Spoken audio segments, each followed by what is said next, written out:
Hi, I'm Amanda with Guardian Ones, and I help people learn basic energetics, grounded spirituality, nervous system rewiring, and how to combine spirit and science for the optimum human experience.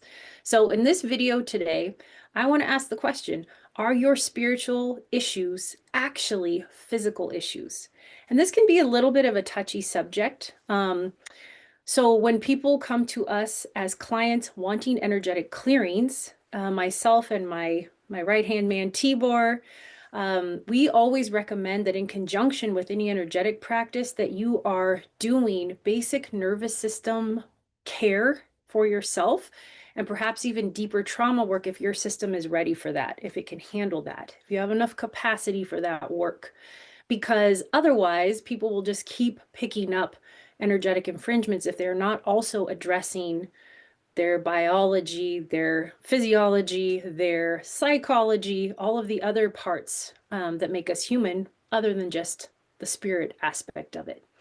So, what do I mean by spiritual issues? So, in the last video I did, I talked about the astral realm, this really dense layer of unseen reality that's closely tied into the physical plane of reality, and that is really dense, chaotic. It contains the good, the bad, the ugly, the horrific, the amazing, so much noise. And a lot of people, especially with newer, kind of trendier spiritual practices, and even more modern iterations of ancient spiritual practices, they are staying within this layer of chaos in their spiritual experiences, which can be really powerful. It's an intense layer, so those experiences will feel more intense, whether they're good or bad.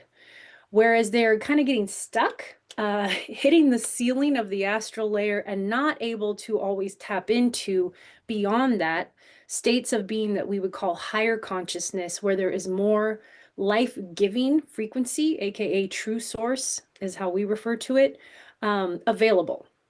So it's not like being stuck in the astral layer is, first of all, it can be very misleading. There's a lot of misinformation in the astral layer, which, kind of shows in our physical reality right now, since the physical is kind of a manifestation of the astral layer. All you got to do is look at the news to see that's a report on the astral layer as well as what's happening in real time. But you want to be able, for the optimum human experience, wellness, joy, creation. You want to be able to experience in your body, in your mental layer, as we call it, and in your spiritual practices, higher consciousness where life giving is available. That's the optimum. And physical issues in our body can block that and can even influence our spiritual experiences in the form of that you feel constantly attacked, that you are constantly having to contend with astral infringements, that everything seems to be doom and gloom, and that there's no end, and that everything's trying to kill us. In the astral layer, that is all true. That's not untrue. However, we as human beings have access to beyond that, to where we can be aware of what's going on in this layer, and it does not have to affect us to the degree that it often does. And a lot of that is dependent on our physical health. There are some exceptions, and some of those examples would be um, like ancient practices where certain people who were able to study under master teachers were able to kind of transcend the needs of the human body and the human physical experience to access higher levels of spirituality. So one example would be, and I'm saying this because he's more recent, there was a younger, I guess you could call him a teacher or a guru, in the Hindu tradition by the name of Kaleshwa. And he was able to sit in samadhi. He could perform miraculous things. He was able to sit in samadhi, meaning his body was sitting there alive, not dead, but he was gone for a while. I don't remember if it's like a few months, a few years. Um, that kind of example. The other example where people still be tied to a human body in some way, but accessing the much higher realms would be these severely autistic children, and a really good way to tap into all that information is watching the telepathy tapes or listening to the telepathy tapes. And you will hear in their own words what these severely autistic children who are really disconnected from their bodies, they're able to access higher levels of knowledge and spirituality to kind of transcend the astral layer because they are so disconnected from their bodies.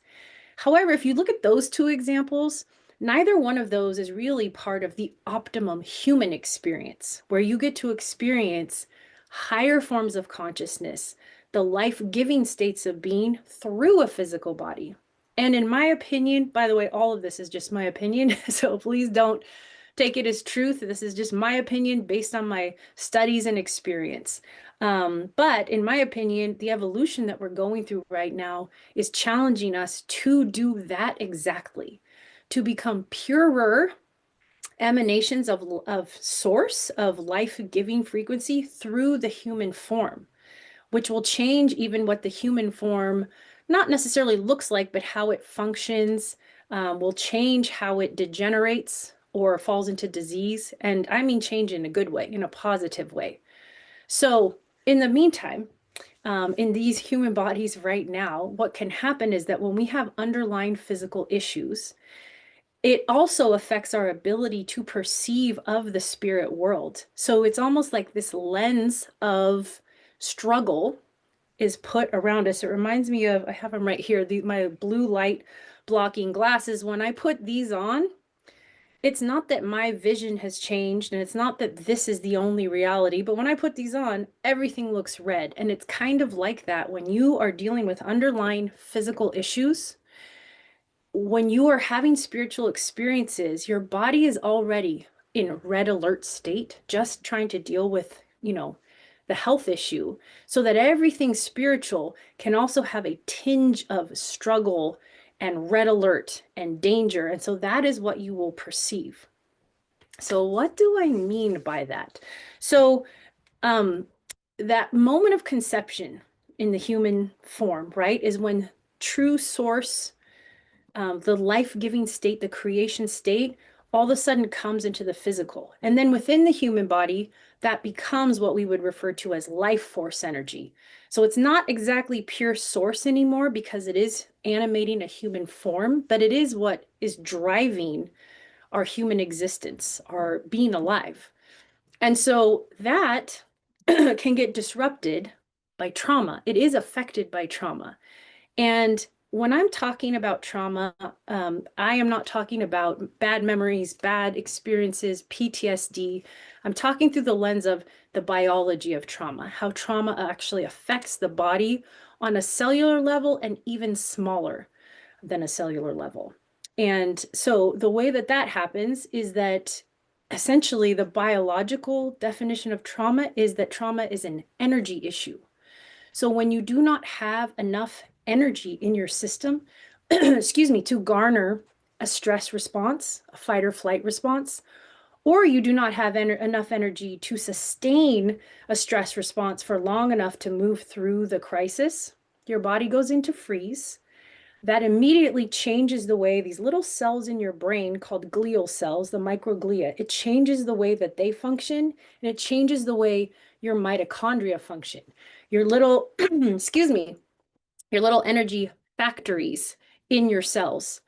So that is what we actually would call trauma because it changed the way your body functions. And so a lot of things can contribute to that. It can start in utero. It starts as soon as you're born. If you have any kind of traumatic birth, or if you're not able to get the needs met immediately that you have, which is essentially to co-regulate with your mother, skin to skin. There's so many number of things that can start overwhelming that stress response before we're even out of the womb.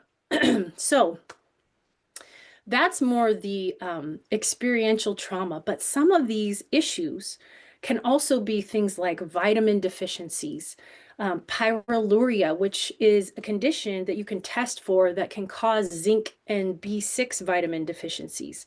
How you methylate.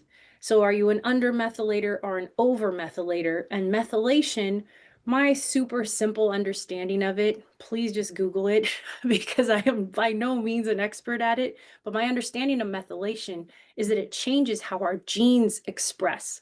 So it's a very important process in the body.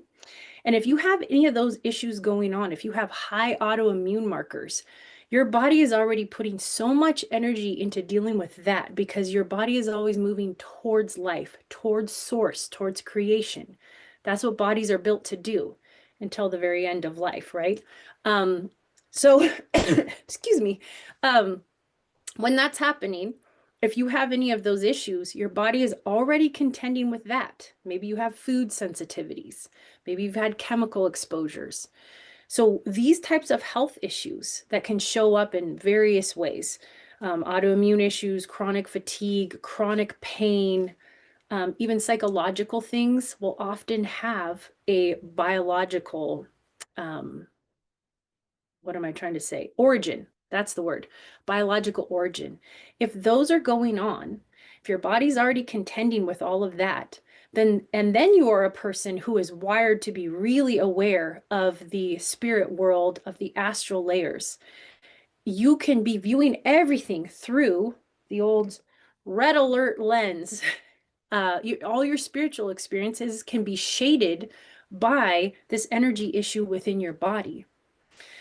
So so in the last video, I talked about increasing interoception, increasing awareness of the body, and how that's simple but really not easy, and how that in and of itself can cause overwhelm at times.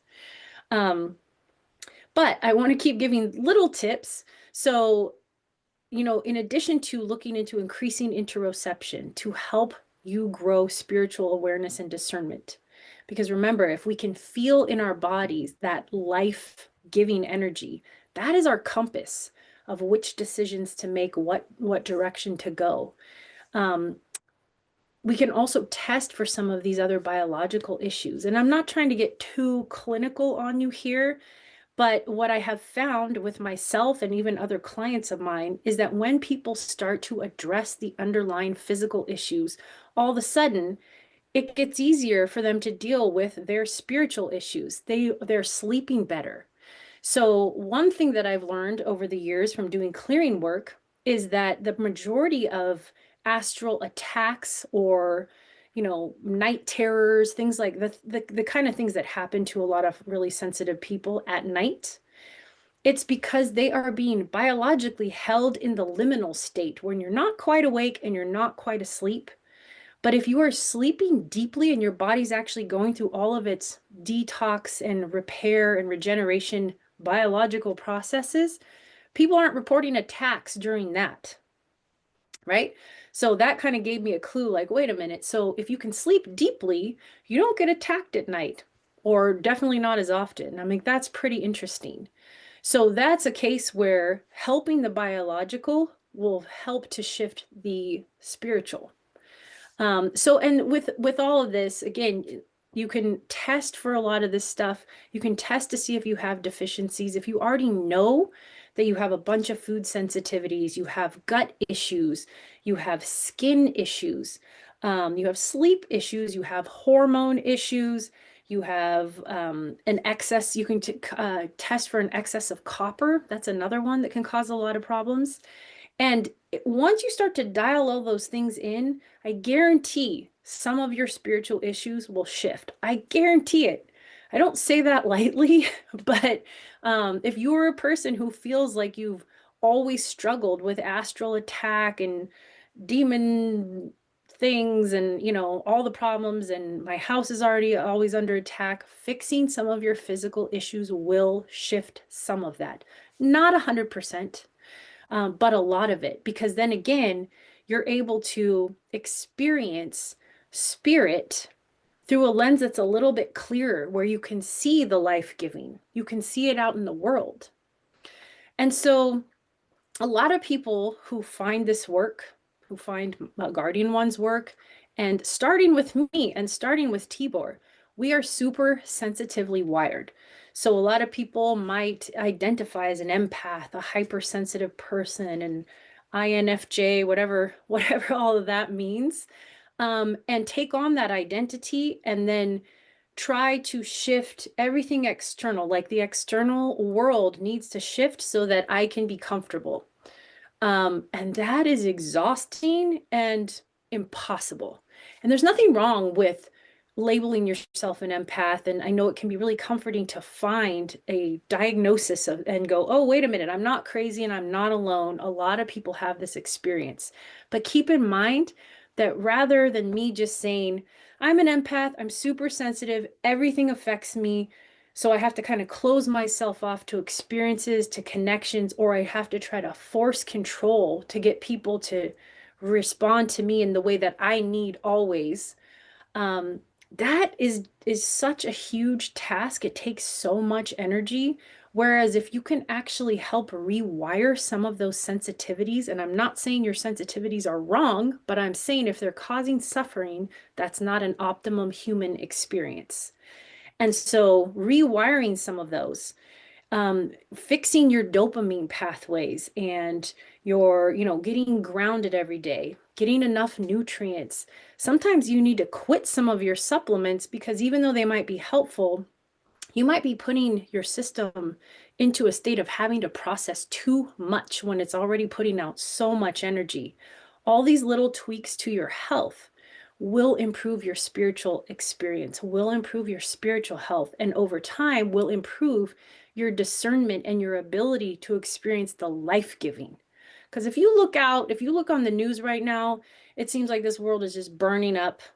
It's just gone. It's just everything's terrible, right? And if that's how you feel right now, just know that there's another way. There's another path of experience that is just as real as that. And it doesn't ignore all of that, but it turns the volume way down and you start to see all the things that are happening around you and in the world that are amazing, that are wonderful, that are life-giving, that are about connection and creativity and growth and expansion. There's so much of that going on. But if you have your lens of trauma, of the astral layer, and of health issues going on, it's really hard to see the other stuff. And now I want to be clear, just because you're struggling with some health issues does not mean that you cannot access those higher realms. It makes it more difficult. It's something to be aware of, but it's not impossible. But it does take a little more energy. I will say that. So, I mean, I'm still working on some health things myself, some chronic things, and I've made a lot of improvements. They're not perfect. And yet, because I am aware of this and practice it, and I'm always tweaking little things to move more towards life, the life-giving frequencies, I am able, even within my health struggles, to have the lens of the life-giving stuff that's going on within me, all around me, on earth.